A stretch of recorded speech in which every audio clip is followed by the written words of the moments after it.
On our property, there were old abandoned pieces of a shed and car long left unused. I used to ask him all the time who those people were that left all this junk, and I'm sure he got so tired of hearing it that he made up some elaborate stories how a brown bear ate them and haunted the woods afterwards. What's funny is I think it made those people seem more real. Growing up thinking they were still hanging out like they couldn't say goodbye. I used to tell my friends how I could swear I saw spirits move near the water, and that always freaked them out. I guess it didn't bother me, because the way I saw it, they were normal people with old cars and sheds, just trying to figure out how to survive and be happy in the middle of nowhere. It was a cool thought that they didn't want to leave, but I was a weird kid. Well, you had good company since those ghosts like living in a place where they were brutally devoured.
Even at my most distant, at the times when I detested him the most, he kept reaching out. For a year straight, he asked me every week when we were going camping. I thought he was just dense. Eventually, to shut him up, I agreed. We carried out the worn lawn chairs from the garage and set up a cinder block campfire at the site we had always used behind the house. We walked down the mountain path, talking in the warm sunshine we only got a couple months of the year. Those 3 obsidian rocks shimmered alongside the shore, almost like sparklers pressed against a dark window. I'll never forget that wet stone on my feet, or how those massive mountains looked even bigger in the lake's reflection. I felt small, but grateful. As the sun set, my dad found something I hadn't seen for a long time. The tree where I'd made my first carving when I was 6. I hadn't even carved it. My dad had helped me, but I still called it my tree. Something about seeing my name there made me open up, and we talked about everything that night in that old camouflage tent.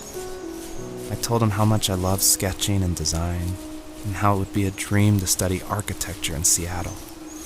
I told him how I didn't get along with my friends much anymore, but that I didn't mind being alone. He told me he was there for me, and he joked that if all he had to do was write my name on a tree to finally get me to talk, he would have left me carved logs with novels on them in front of my room every morning. I don't know why it took me that long to realize it, but it was then I knew how much he had sacrificed for me.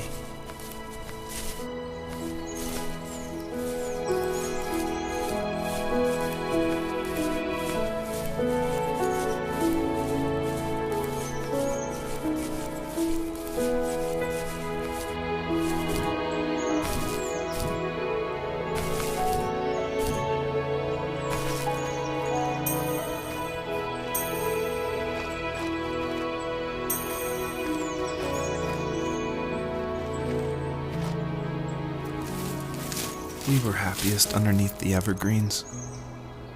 We decided it was time to finally map out the hundreds of acres we lived on just to pass the time during the summer. He was only free in the evenings, so I would spend the day wasting time on dial-up internet and sketching, and then we would rush into the woods, pen and map in hand, before evening fell. Sometimes, the aurora borealis would cast a cold green glow on mountainside, and we would finish our route underneath a twilight sky.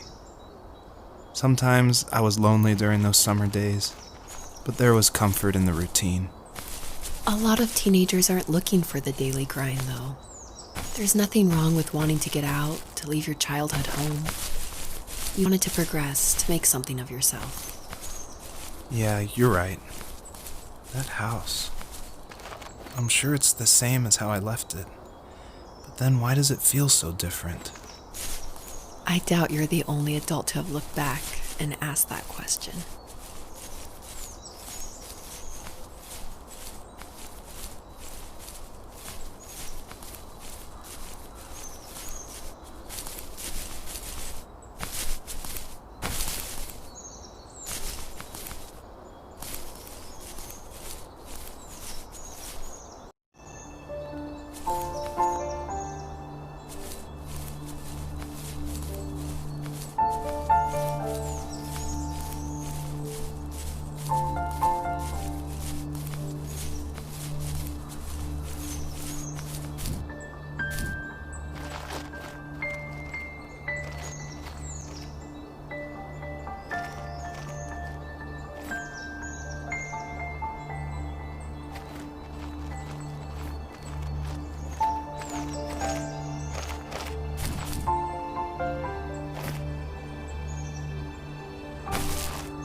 My dad built a lot of stuff in his free time.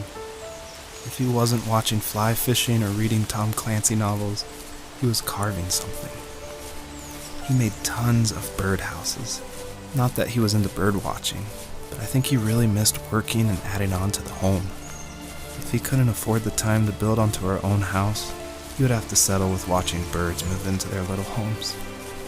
We kept an old mattress in the bed of that ugly yellow truck, so we would drive it deep into the woods and then watch the birds fly into their houses while the sun set. Usually it was accompanied by venison jerky or a cold Coke, but not a lot of talking, which is how we both liked it.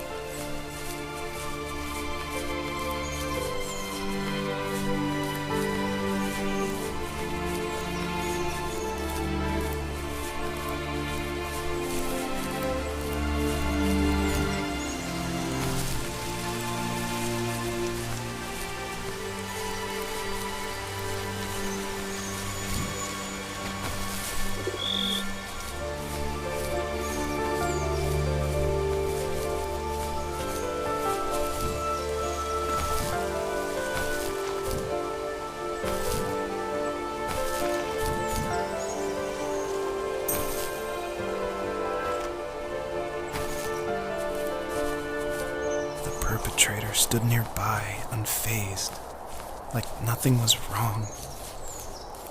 My dad is dead, and he's never coming back, Rachel.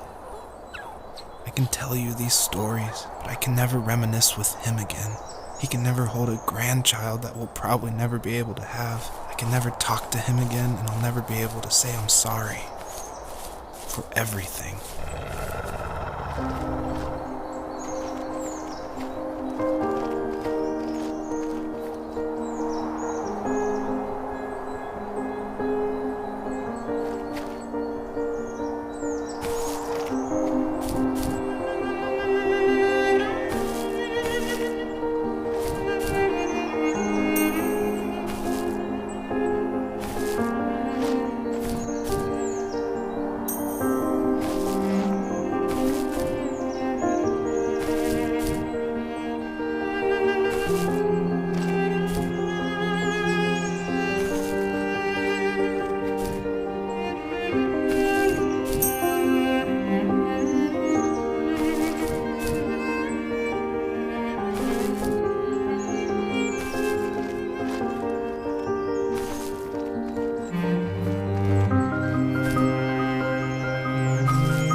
I need to go to bed. I just can't talk about this anymore. Good night.